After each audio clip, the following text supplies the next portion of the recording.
Venusian Aikido, gentlemen. I do hope I didn't hurt you.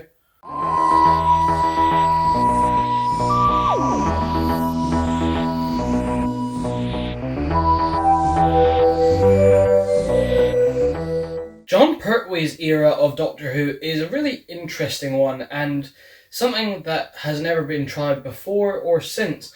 And that is the fact that this version of the Doctor is banished to Earth. He does not have the use of the TARDIS, or at least not as a transportation device or time-travelling device. He is banished to Earth and is working for UNIT as a scientific advisor. Therefore, he's based in a lab or an office. He's working with the military. And the version of the Doctor that we see is an action hero. He's constantly getting into fights and using martial arts and things like that. And it makes for very compelling television, but not a compelling Doctor. This isn't Doctor Who anymore, it's James Bond. It feels like James Bond. I mean, even the alien threats are all earthbound, an alternate universe and things like that. All those sci-fi elements are there, but it feels like it's also trying very hard to be something other than what came before it, the adventure serial. This is an action show. Not to mention the action does look a bit silly and a bit clunky, which has its charm. I mean, I'm a big fan of the A-Team, and that has its silly charm. And so I like action TV, especially campy, dated action TV, but it's not what I look for in the Doctor. This Doctor does have a fair amount of warmth to him. He's far less the clown and is more just a wiser old man. Obviously, some of his humour is very dated and sexist. This is sort of, this is a very of its time Doctor, from the way he dresses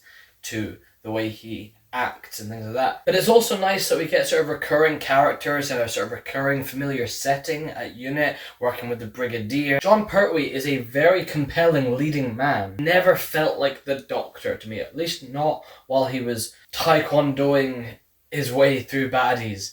His outfits are a serve, like the addition of a cape and a frilly shirt, like down for the bolder outfits. I don't know, this era just wasn't quite it for me. He's definitely showing a lot of the traits that I love about him being warmer to his companions, and he's more like a kindly father figure. He's a wacky Doctor, but probably not intentionally so. He's not the clown, it's just the fact that his choreography is maybe not the best and hasn't, never looked particularly convincing. Definitely a fun experiment.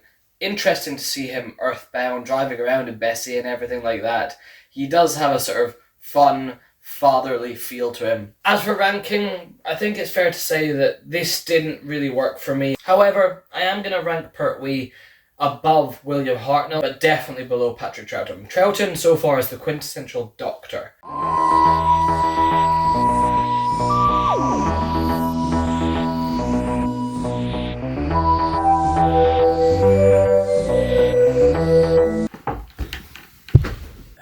To face my fear.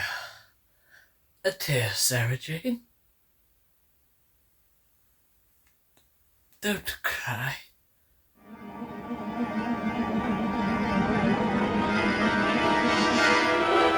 I did not mean to startle you. Do not fret.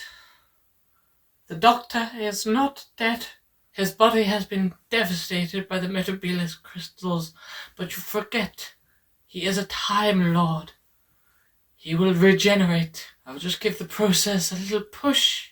He will become a new man. Brigadier, look! I think it's starting. Here we go again.